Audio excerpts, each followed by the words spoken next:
You guys are gonna love this show. This show I deep dive on, how to get more output for your input into your business. It's not as tactical as some shows, but it gives you a concept you can implement today to make more money, get more leverage, and enjoy your business more. So, without further ado, let's get right into the episode. People don't fail at real estate because they suck. They fail because there's too many ways to succeed. That's why I suggest you focus on the most important skill in all of real estate, which is finding deals. I'm Ruud-Johnson, and in this podcast, I share the exact steps I've used to source 400 deals by age 24. This will allow you to do three things: control your deal flow, make unlimited income, and build your empire as an off-market operator. One of the biggest things you need to think about leveraging and understanding and real estate, especially because there's so many different verticals, is focus.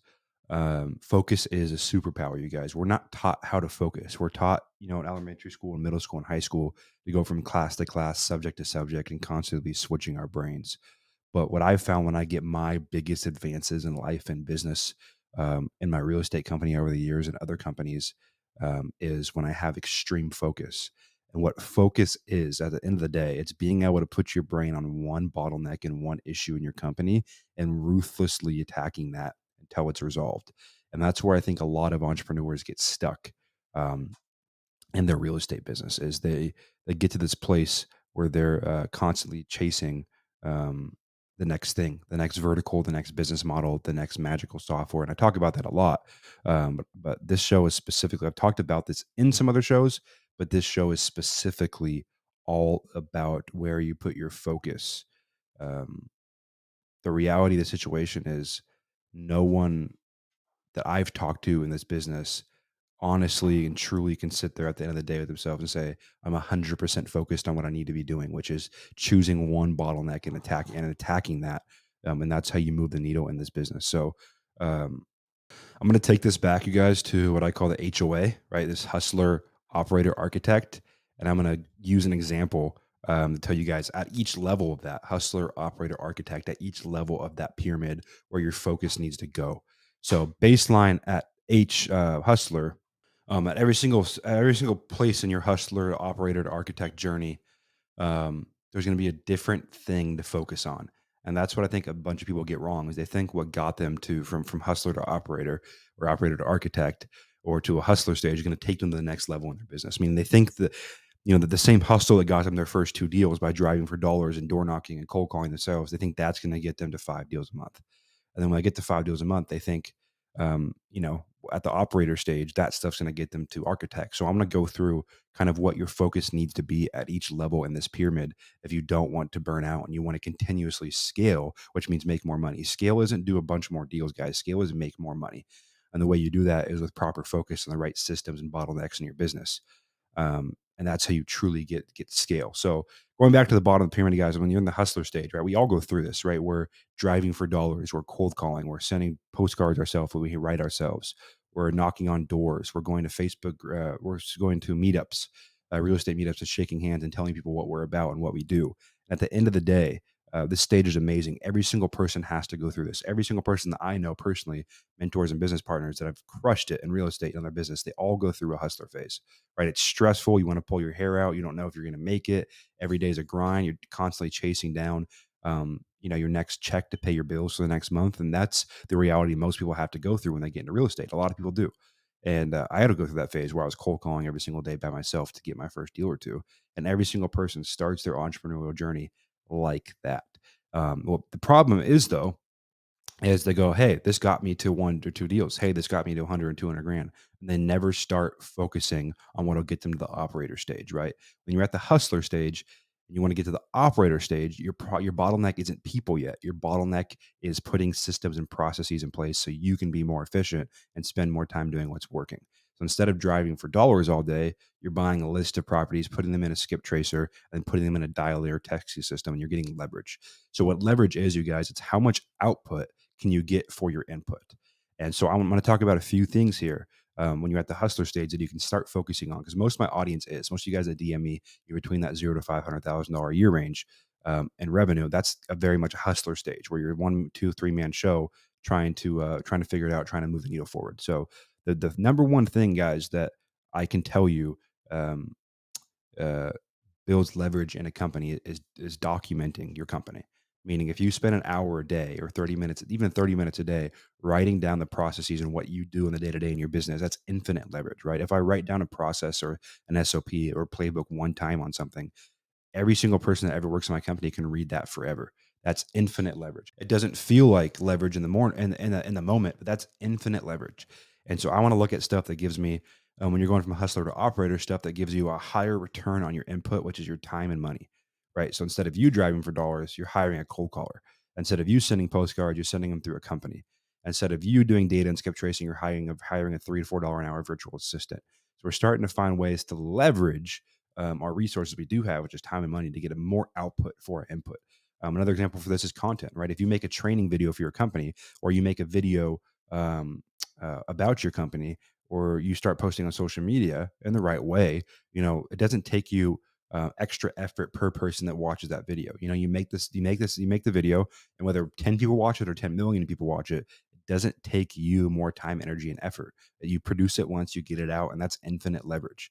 And so you might be creating a video you can send to sellers, a video you can send to buyers, a video you can train your team on. But video and content is a high a relative to output, that the input's very low on time. And what you get back with that. Me making these podcasts, right? Whether one person listens to this or 10 people listens to this, I don't have to put in more input, right? I input my time one time to record this. And the output is whether you listen or you and a thousand other people listen to the show and download it. That doesn't affect that is not more effort by me. And so you want to look at those things as how can you multiply the outputs based on your input. And that's what gets people from the hustler to operator stage. You don't have to be perfect. You don't need the best CRM. You don't need the best list stacker. You don't need the best anything. You just need to start understanding leverage and start piecing that together. Bringing in a virtual assistant, going from cold calling yourself to hiring a cold caller, going from texting yourself to hiring a texting service, going from postcard yourself to hiring a mail house. That's what gets you guys. And I'm gonna kind of stick on this for the show because most of you guys are in this hustler box. That's what gets you guys from hustler to operator.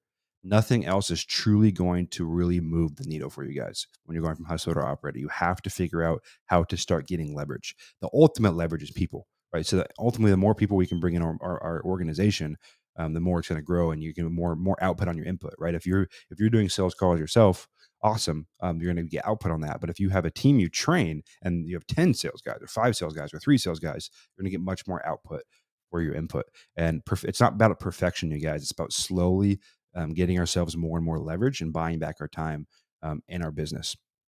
And I've talked about this on a few shows, but when you do go to buy back your time, you guys, you want to be looking at your calendar. When you're hiring to grow your business, don't hire on what you think you need.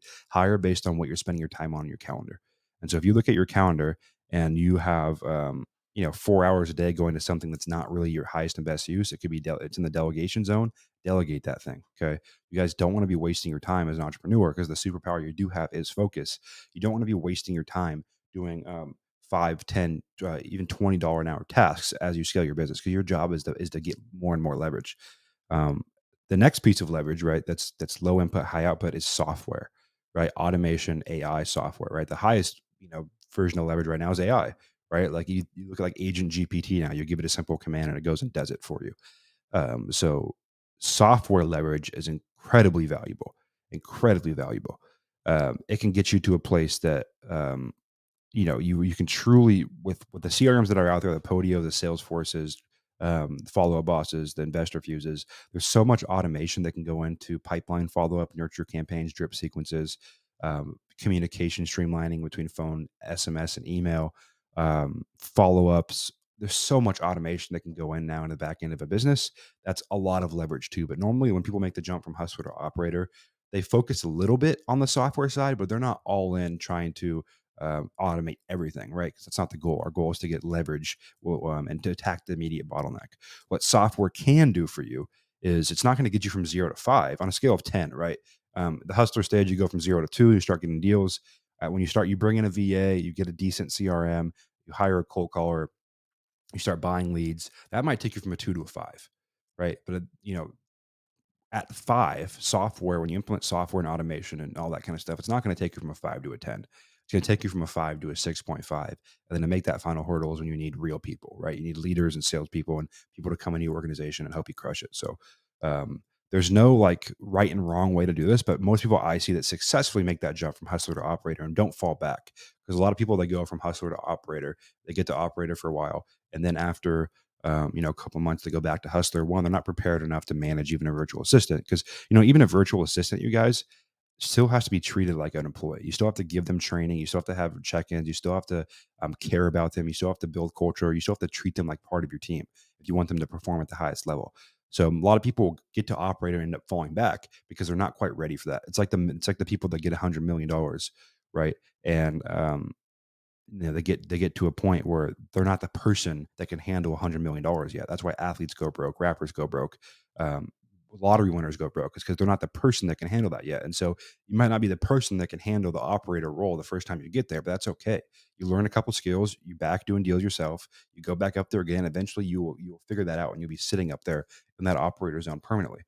Um, and so the goal is to become the person that's behind the scenes of an operator of that phase of your business, right? You want to become the person, otherwise you'll not be able to stick there. Same for architect. And on that point, right? Like like one of my favorite quotes is, um, everyone wants $100 million, but most people should be very thankful they have not gotten $100 million yet, because they wouldn't be able to process that, or they don't have the infrastructure for that. And that's why the people that gradually over time build wealth and build income keep it. A lot of the time, right? Some still lose it, but they keep it because they slowly are becoming the person along the way, going through the bumps and the lawsuits and the trial and the error and the hardening that get you to become that person that can sustain that kind of money, liquidity, and abundance. So I really want you guys to focus on, if you're listening to this episode today on this Thursday, I really want you guys to focus on um, just focusing ruthlessly, you guys, on the bottleneck that's keeping you from going from hustler to operator. Because even if you never get past operator, you can sustain that for a decade, 2 decades. You can build wealth as an operator. As a hustler, you can make money, you can get rich, but it's very hard to build wealth because you're constantly head in. Um, Head in the game, and it's hard to see the forest from the trees. And that's a real thing in business. It's hard to really work on your business if you're always working in your business. And my goal for all of you guys is for you guys to get to a place where you can work on your business. Obviously, there's always times you have to jump back in and be of assistance to your business. But if I could leave you guys with one thing today, it would be choose one thing that's truly in your way, right? That's more leads, better conversion, better operations, and start working your way from a hustler to an operator by getting more leverage and more output for your input into your business and being a conscious business owner. And that's the one thing I'll leave you with today. I love that one, you guys. That was one of my favorite ones to record. Um, just the fact that it's something that I'm exploring a lot right now, and a concept that that's helping me a lot in my companies and my understanding of how to be a productive entrepreneur and real estate business owner and other business owners. So for you guys that are in that hustler stage, really take this to heart and start thinking and being conscious of how you can start getting more leverage for your time and your money that you are spending on your business, and getting multiples of return on your time and multiples of return on your money. It's super powerful. Once you understand that concept and you see it in practice, you will get addicted and you will want to do that forever. So, as always, please share this on your story. Leave me a review here. Give me a rating. Follow this on Apple Podcasts, Spotify, wherever you listen to content like this. And please shoot me a DM if you have any feedback, guys. I'm truly responsive to it, and I love integrating that into the shows and into the improvement of the show, because I plan on doing this for years and continuing to grow it. And to do that, I need continuous feedback, and I'm humbled by a lot of the messages I've gotten from you guys. Have been very kind and gracious with your words, and I look forward to continuing to connect with more of you guys. So, you guys, always, until next time, you're only one deal away.